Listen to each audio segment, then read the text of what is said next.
Мен Сабирова Халима, жер талаш болуп жаткан жерине Сайбек Базарбектин аялынын жубайы.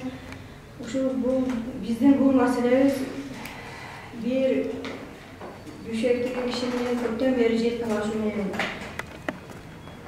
созулуп келатат да, көп болду жер талашыбыз бар. Эми ошо соттордун өзүнүн ишине мындай жакшы карабайт да, шалаакылык мамиле жасагандыгы менен ушул болуп атат, ушул иш болуп атат. Жакшына чечип берсе ушул ишти. Ошо биз кыйналбайт элек. Ошо бизге жер берген кишилер, ошого келип жооп бериш керек. Ким архитектуралы, мэриялы. Бул кишиге өзү 1991 берилген бул жер берилген экен. Ишканадан. Анан ол киши 3 жылдын ичинде үй салбагандыгынан байланыштуу ошо мөөнөтүнөн өтүп кетти деп мэрия тарабынан акмен болгон жер экен. Ол 93-жылы акмен кылып экинчи бир адамга берилген жер.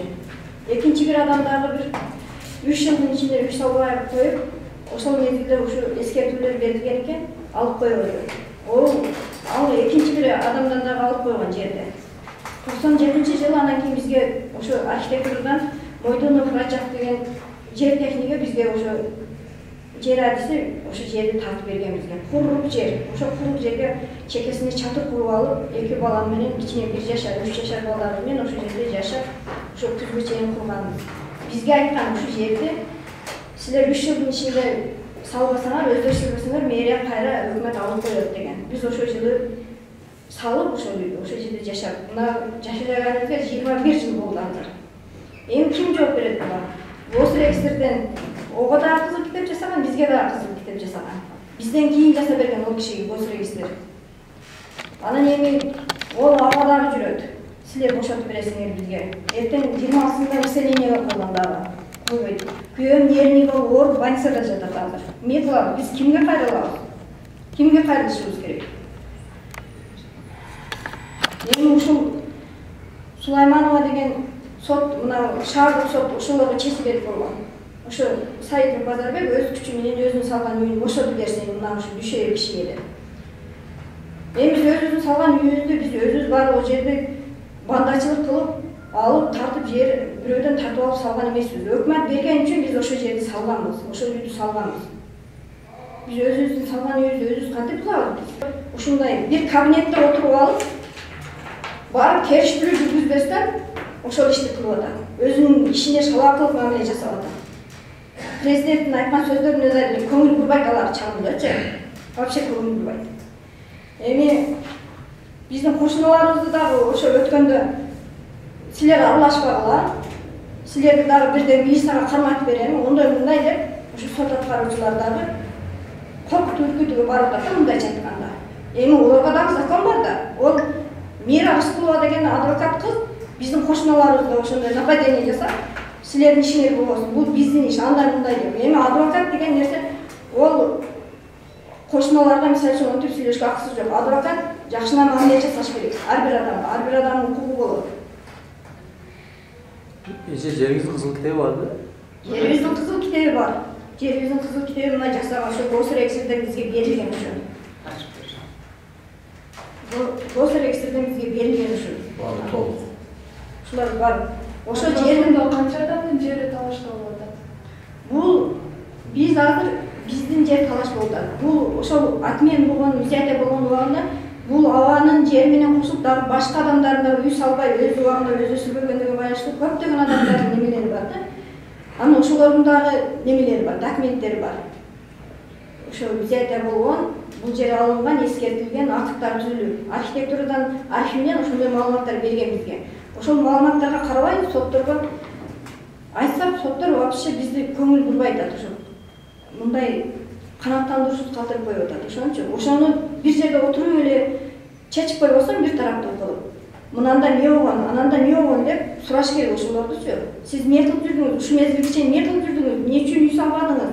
А булар үй салып атканда эмнеге келип сурап койбодуңуз бирөөз деп ошолор сураш керек да.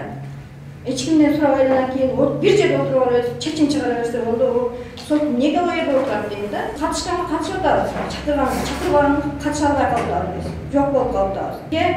Ошол мына Дүйшеев абага берилген чекке силер үй салып алгансыңар дейт. Ол жерлер убагында атмен болгон жерлер экен. Биз билген эмеспиз атмен болгон жерлерди. Бизге ошо мэрия тарабынан, архитектура тарабынан ошо жер бөлүнүп берген, 6 соток жер бөлүнүп берген. Ошо жерге үй саласыңар. Ол убагында дагы мындай 2 үйдү 1 шифр кылып жабасыңар деп бизге ошондой неме көрсөтмө беришкен. Архитектуранын өздөрү. Эми архитектура жооп береби бул жерде, о кишиге жер береби? Бизди кандай кылат? Олар ошолор чечип бериш керек да. Мына госрегистр чечип бериш керек. Эмне үчүн бизге биринчи кызыл китеп жасап алып, анан токтомдун неменин чечими менен анан ого жасадык деп шылтап айтышат. Алар дагы бүгүн келиш керек эле. Келбей калды белгисиз себептер менен. Келип алар дагы жооп бериш керек эле. Маалымат берген эмес. Бул жердер атмен болгон андай мындай деп бизге маалымат берген эмес. Бизге айткан. Мына жер силерге тартып берген, 6 соток жерди. Ушул жерге 3 жылдын ичинде үй салбасаңар, силерден атмен кылып өкмөт алып коет кайра деген. Эми бизге айткан сөзүн мурунку адамдарга деле айткан болуш керек, өкмөт деле. Эми ушу мен ушу президентибизге кайрылат элем да. Ушу Сооронбай Жээнбековго, ушу Мухаммедкали Абылгазиевге кайрылат элем. Ушуга окшогон соттор мындай канчалык сөздөр айтылса деле ошолорду өздөрүнүн немесине кабыл албай атат да. Ошону кабыл алып, туура түшүнүп, адамдарды мындай бири-бирине каршы душман кылып уруштуруп койбостон, ошолорду туура чечип бериш керек да.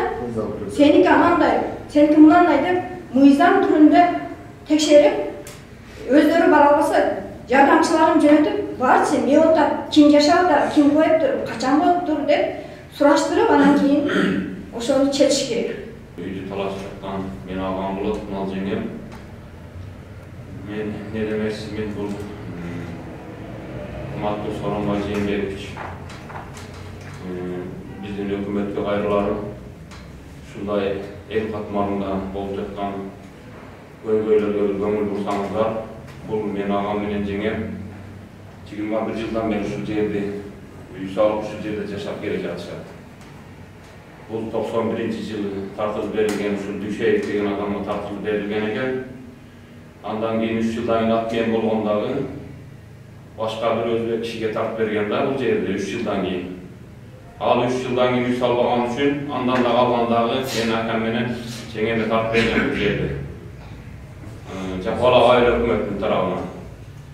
Ошодон бери бул 97-жылдан бери булар үйлөрүн салып, ушул акчаң жашап жүргөн.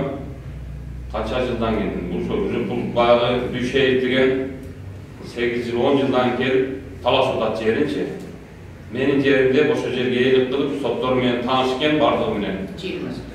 Уже 21 жыл жашаган үйдү бул ээлик кылып алып, бузуп ушул чыгарып берем деп атат да булардычы.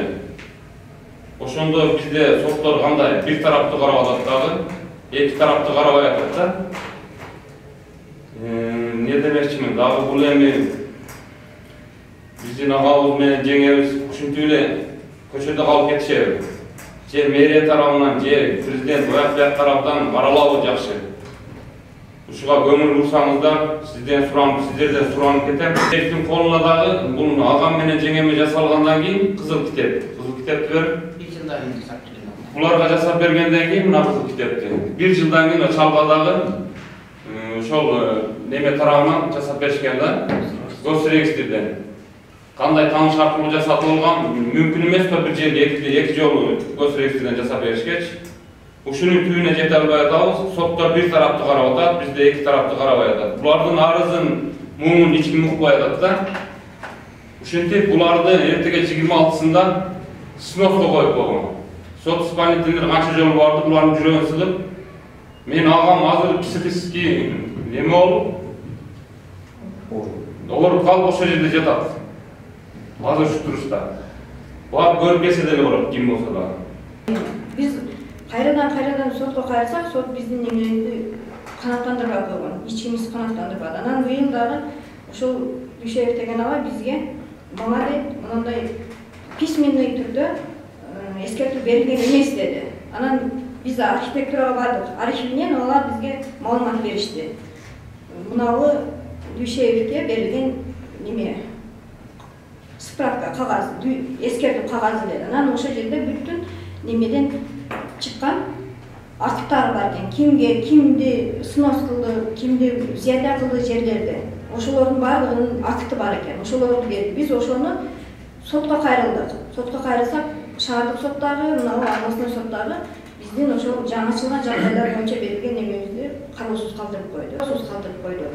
Ошону менен биз Верховныйга жазганбыз. Верховныйга делобуз кеткен азыр. Эми ошо Верховныйдан дело келгичен туруп дагы мээлеп чечет олар дагы десек, ого көнбөй, мына сот аткаруучулар эртең 26-сына сноско коюп койгон. Биз каяка барабыз? Кимдин үйүнө барып жашайбыз? Президенттин үйүнө барабызбы? Же мэриянын алдына барабызбы? Же архитектор кимиси жооп берет билбейт, кимге карыштыгын билбей атабыз биз. Жылдан бери ошондой талашып жүрөбүз. Вообще болбой калды. Биз эми психический оорукчан болуп калдык. Күнү-түнү уйку жок. Эмне болот экен, эми кандай экенбиз деп. Men hem söyleyip koyayım, ben bu şu Hazırbekin apası olur. Kuşlar uy salganda bunların balası kıçını, yeni kattan apası çıkan bala değil. Öz kolumuz menen o şehirde hiçbir kum yok çalır. O şehirden o şu kumun karşını özü seminti koyup, biz buna ülkelerini menen erkek güvelelerde uyup жүрüp, uy salgamız o şu yerde. Odağı cömölüp çatırın içinde, anıldağın atalarda uy salgamız. Hem gelip öyle, o çaldığı sen kayıpa çözdün öyle. Uşul vakta çayı talaşmaya, uşul vakta talaşmaysın bu desek, men jerim tagida жүрgüm dedi. Ana musulmansın bu, musulmançılıkka gelesin mi, musulmansın bu desem, men kapılım deyip çal. Anan deyin bizi, ne deyiz emi? Bular geldi öyle buna, geldi ben uğur tuttulacaktı, balam bu soşun diyor, uğur dar tuttulacaktı kaldı.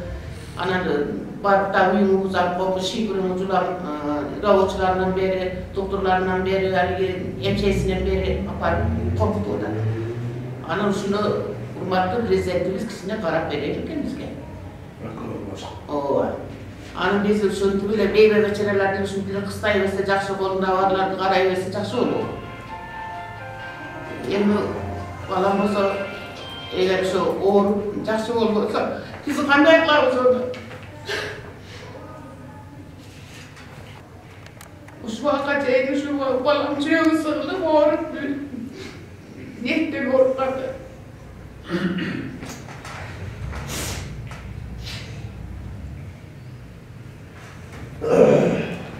Hakikatçılık çok oluyor, hakikatçılık çok. Uşul boyunca bizge arxitektura, bizge yer tartып берген arxitektura жол керек буга. Же документ жасап берген баягы кишиге Госрегистр жол керек. Же мэрия жол керек. Ошонун тактигине жете албай атабыз да биз. Качан болсо эле ошо кишинин немесине чечип коет. Кайра жүгүрүшөт булар. Ушу 8 жыл 10 жылдан бери жогорку сотко барат, кайтып келет. Городской сот, областной сот, районный сот болуп эле ушинтип эле жүрүшөт да, булардын эч нерсеси калбады уже.